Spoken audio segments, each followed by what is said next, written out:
Hi guys. So I left off last time, if you remember, they had made it to Giant Country and they are slowly sneaking over to where the giants are sleeping.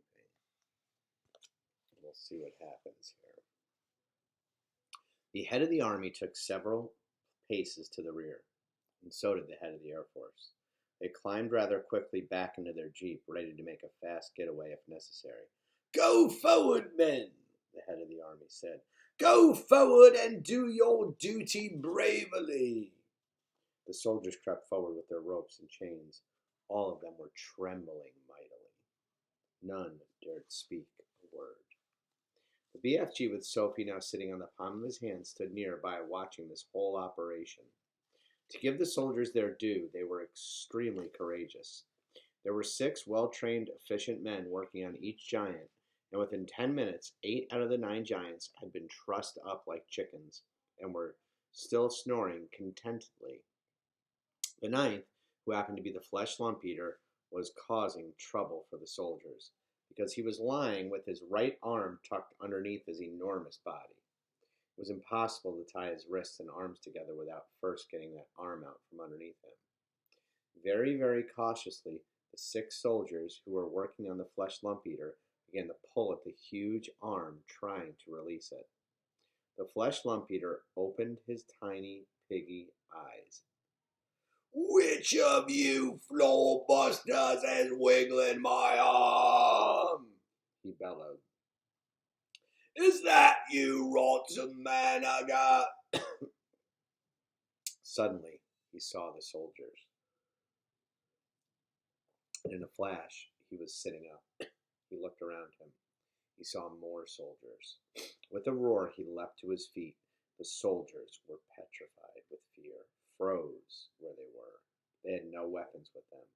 The head of the army put his jeep into reverse. "Human beings!" the flesh lump eater yelled. "What is all you flush-fucking rotten half-baked beans doing in our country?" And he made a grab at a soldier and swept him up into his hand.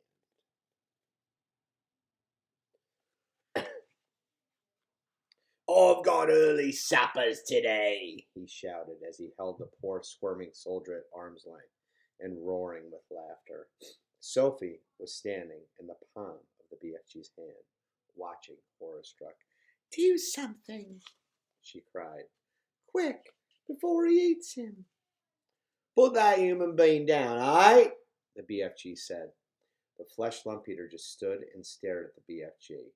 "What are you doing here with all these groggly twiglets?" he bellowed. "You're making me very suspicious."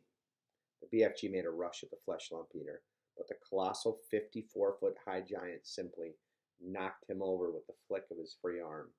At the same time, Sophie fell off the BFG's palm on the ground. Her mind was racing. She must do something. She must. She must. She remembered the sapphire brooch that the queen had pinned on her chest. Quickly, she undid it. "I'm gonna guzzle you nice and slow," the flesh lump eater was saying to the soldier in his hand. "Then I'd guzzle 10 or 20 more of you midgy little maggots down there. You're not getting away from me, 'cause I'll gallop in 50 times faster than you." Sophie ran up behind the flesh lump eater. She was holding the brooch between her 2 fingers. When she was right up behind close to his great, naked, hairy legs, you can see her right there,